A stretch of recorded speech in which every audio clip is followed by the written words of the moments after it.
윤영호 전 통일교 본부장이 전재수 해수부 장관 등 민주당 쪽 정치인에게도 금품을 제공했다며 민중기 특검에 진술한 사실이 드러나면서 이재명 대통령은 여야를 가리지 않는 엄정한 수사를 지시했고 경찰은 곧바로 특별전담 수사팀을 꾸렸습니다. 그런데 특검팀이 뒤늦게 사건을 경찰에 넘기면서 공소시효 문제 등 풀어야 할 난제가 수두룩해졌습니다. 가장 큰 문제는 공소시효입니다. 불법 정치자금 수수의 경우 공소시효는 7년인데 윤 전 본부장은 특검팀이 2018년에서 19년 사이 전 장관에게 금품을 전달했다고 밝혔기 때문에 2018년에 금품이 전달됐다면 정치자금법 위반 공소시효는 이미 지난 상황이 된다는 겁니다. 또한 뇌물죄를 적용한다면 공소시효는 액수에 따라 달라지는데 수뢰액이 3천만 원 미만인 경우 공소시효는 7년이고 3천만 원 이상 5천만 원 미만일 경우에는 공소시효가 10년입니다. 그러니까 3천만 원 기준으로 5년과 10년 사이로 갈라진다는 겁니다. 윤 전 본부장은 특검팀에 현금 3천만 원을 건넸다고 진술을 했습니다. 만약 금품 총액이 3천만 원 미만이면 2019년 초에 전달했다고 하더라도 본격적인 수사가 이루어지기 전에 시효가 만료될 가능성이 있다는 겁니다. 실제로 특검팀은 윤 전 본부장으로부터 1억 원의 돈을 받은 권성동 국민의힘 의원에게 뇌물죄가 아닌 정치자금법 위반 혐의를 적용했습니다. 특검이 지난 8월 윤 전 본부장에게 진술을 받아놓고도 수사를 진행하지 않고 뒤늦게 경찰에 이첩한 행태의 비판이 나오는 것도 바로 이 때문입니다. 정리하겠습니다. 결국 윤 전 본부장의 협조 여부에 따라서 이 수사의 향방이 결정된다는 겁니다. 금품 수수의 경우 은밀하게 이루어지기 때문에 물증을 확보하기 어렵고 이런 이유로 공여자의 탄탄한 진술 없이는 수사를 하기가 힘들다는 거죠. 그리고 정치자금법 위반과 뇌물 모두 공여자도 처벌을 받는다는 겁니다. 윤 전 본부장이 특검 수사 초기에 전 장관에게 돈을 줬다고 진술하긴 했지만 특검이 가혹한 수사를 했다며 억울함을 호소하고 있는 현 상황에서 자신의 형량이 늘어날 수 있는 불법 자금 공여 진술을 유지할지는 미지수이기 때문입니다. 공소시효가 얼마 남지 않는 상황에서 윤 전 본부장이 협조하지 않으면 수사는 더욱 어려움을 겪을 수밖에 없다는 것이 지금의 현실입니다. 이게 민중기 특검이 무슨 생각으로 이거를 홀딩해놨는지는 모르겠으나 올해 8월 달에 윤영호가 이 얘기를 한 거잖아요. 윤영호는 어쨌든 통일교한테 사실상 버림받은 사람이에요. 그러니까 참 어머니 한학자를 배신하고 통일교 사람들이 보기에는 얘는 지가 살라고 다 떠넘기고 있는 사람이다. 그러니까 여기에서는 윤영호는 와가지고 최대한 이제 수사에 협조해가지고 본인이 살아야 되겠다 이런 상황이었거든요. 그러니까 이거저거 얘기 뭐 아는 거를 다 얘기한 거예요.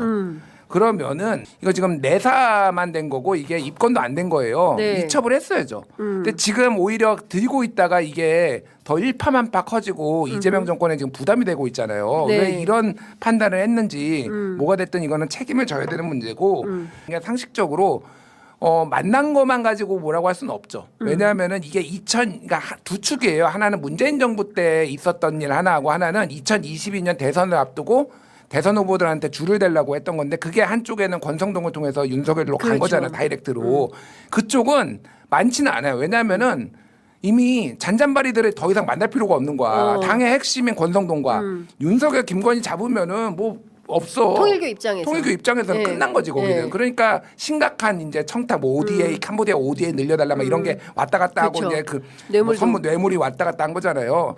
근데 뭐 이재명 이제 정부 들어서도 문재인 정부 그러니까 이 대선 후보는 잘 선이 안 닿으니까 여기저기 찔러본 정황은 많은 거예요. 그렇죠. 그게 이제 예. 이종석 이제 국정원장이라든지 뭐 정동영 통일부 장관이라든지 이런 분들 야인 시절이든 네, 뭐고 했던 예. 이제 그런 정황들이 있는 거예요. 그래서 만난 거 가지고 이거를 다 유죄를 할 수는 없다. 저는 그렇게 보는데 문제는 돈을 받았는지.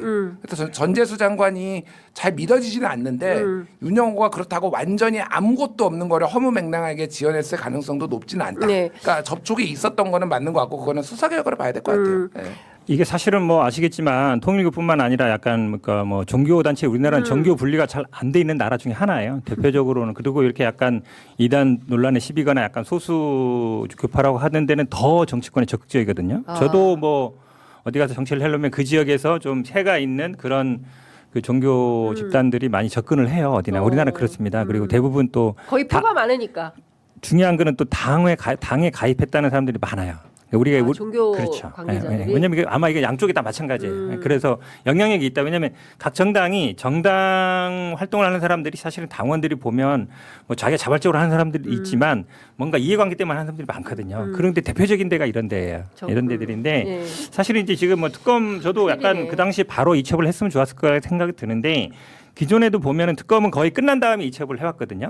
그다음에 이게 비판하는 게 두 가지 점이 있잖아요. 하나는 이제 민주당 인사들인 게 봐준 거 아니냐. 근데 이제 뭐 나경원 의원이나 아니나 다른 분들도 있기 때문에 이게 네. 수사 대상이 아닌 건 맞아요. 뭐 나경원이나 아니면 아까 전 의원 같은 경우도 네. 수사 대상이 아니니까 당연히 수사를 안 했겠죠. 네. 그다음에 이 공소시효 얘기하는데 전재수 의원이 이게 정치자금법은 18년이니까 이제 뭐 7년이니까 네. 이게 근데 그 이분 진술에 의해더라도 그 뭐 한일 해저 터널이면 이게 이제 뇌물로 넘어갈 수 있는 거거든요. 네. 뇌물 가면 뭐 10년 15년 되니까 그다음에 뒤에 이게 2018년만 했다는 게 아니라 2018년부터 2020년까지를 하고 있어요. 그러면 이제 공소시효 문제는 제가 보기에는 아마 그 정도는 기본적으로 여기도 법률가들이 있어서 네. 뭐 공소시효 뭐 끝날 때까지 기다렸다 이런 건 내가 보기에 아닌 것 같고 말씀처럼 근데 아마 이거는 뭐 여야 공이 그다음에 대선 때는 당연히 아시겠지만 대선 주자들하고 어떻게든 연결해서 뭔가 하려고 하거든요. 네. 그런 데서는 아마 정치권 굉장히 이 통일구가 재산이 어마어마하게 많고 이뭐 형제간에 다 이렇게 돌아가신 많겠죠. 다음에 형제 네. 돈도 많기 때문에 네. 그 전에는 이제 딱 이제 한 사람이 있으니까 문선명. 쫙 되는데 네. 이게 쫙 쪼개졌잖아요. 맞아요. 근데 이 사람들이 각자 다 할 거란 말이에요. 엄마하고 뭐 아들하고 지금 싸우는 거. 그럼요. 여기 뭐 여기도 저기 여의도 빌딩도 빌딩도 있고 있고. 몇 개로 나눠졌거든요. 그렇죠. 가지가 파가. 예, 예. 그럼 그 사람들이 다 할 거란 말이에요. 로비를. 그렇죠. 아니 그렇까네요. 지금 이제 자기들이 그치. 주도권을 잡아야 되니까. 지금 그런 관계라고 그러더라고요. 예. 그러니까 그러면 오히려 옛날보다도 더 많아질 수 있을 것 같아요. 저는 입법적 해결도 좀 필요한 것 같아요. 그러니까 우리 헌법에는 정교 분리가 있는데 네. 그거를 실제로 만약에 안 됐을 때 이런 처벌 규정은 없는 걸로 알고 있어요. 아, 그래서 네. 이거에 대해서는 제가 보기에 여야 공이 겪는 문제이기 때문에 물론 그거를 뭐 정당 그렇다고 해서 종교인은 정당 가입이 안 돼. 이건 안 되거든요. 지금 그렇죠. 처벌 규정은 강요해서 입당시킨 경우 이런 경우만 처벌된 경우 있어서 네. 그래서 통일교 분들도 그냥 내가 그냥 알아서 했어요. 이렇게 하면 그게 좀 어려워요. 예. 처벌이 어렵기 때문에 그렇다고 뭐 다 개인 집단 의사하기 때문에. 그렇죠. 그러니까 개인적 그 사람들도 그럼 뭐 집단적으로 입당했다 해서 처벌되는 규정은 또 없어요. 그렇기 때문에 약간 어찌 보면 빈틈인데 그거를 어떤 식으로든지 모르겠지만 좀 그 방법을 찾았으면 좋겠어요. 일본에는 종교법인법이라는 게 있어요. 예. 그래서 거기에서 이제 해산 사유도 딱 정해져 있어요. 예. 그러니까 뭐 공공의 복리를 저해할 경우에 이렇게 해산할 수 있다. 그래서 일본에서 1호로 해산된 종교가 옴질리교. 예. 예, 그 지하철에서 그렇죠. 가스테로 한 가스테로 1995년에 예. 그리고 통일교는 세 번째예요. 두 번째도 있었고 예. 세 번째 있어서 법에 근거해서 할 수 있는데 우리나라는 이제 그런 종교 법인법이 따로 없어요. 예. 그러니까 보통은 이제 뭐 공익법인 설립 운영에 관한 법률이라든지 민법 뭐 38조 이제 법제처장이 얘기했는데 설립 취지에 맞지 않을 종교법인만 해당되는 게 아니라 설립 취지에 맞지 않을 경우에는 이제 뭐 법인을 해산할 수 있다. 해산할 수 있다. 지정 해제를 할 수 예. 있다. 뭐 이런 거거든요. 예. 근데 신천지가 예전에 이제 그 방역법 금지 위반으로 맞아요. 서울시에서 이제 그거를 근거로 해가 법인 그 민법 38조를 그거 근거로 해가지고 했는데 소송에서 이겼어요. 신천지가 신천지가 이겼어요. 아. 1심에서는 신천지가 졌고 2심에서는 신천지가 이겨가지고 지금 대법에 계류하고 있어요. 그럼? 끝났어요. 끝났을 거예요. 제가 어. 그래서 그러니까 과도하다 한마디로 해산하는 것까지는 과도하다라는 게 그 취지였거든요. 그러니까 예. 그럼 잘못은 통일교도 했지만. 그렇게 될 가능성이 있는 그러니까 100% 소송은 가고요. 예. 그러니까 제가 말하는 거는 예.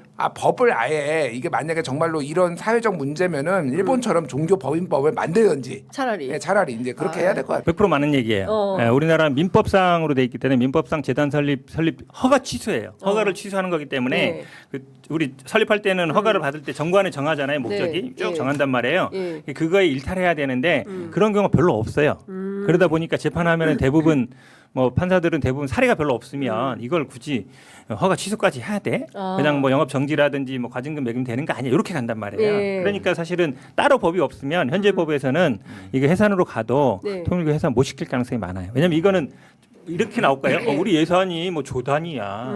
그리고 100만 명이야. 우리 당원가에 그 중에 1000명밖에 안 돼. 100만 명 중에 1000명이고 우리 몇 조 중에 뭐 이거 뭐 1, 2억 이거 한 건데 그게 무슨 우리 그게 근본적으로 뭐 재단 문제가 돼 이렇게 나오면 들어보니까 뭐 1, 2%밖에 안 되네 이럴 수 있거든요. 그러면 허가 취소는 좀 심하지 않은가 이렇게 갈 수 있어서 별도로 법을 만들지 않는 한 어려운데 또 문제는 이거 있어요. 모든 법은 소급표 금지. 그러니까 지금 만들어도 과거로는 적용이 안 안 돼. 법이 그래서 어렵습니다.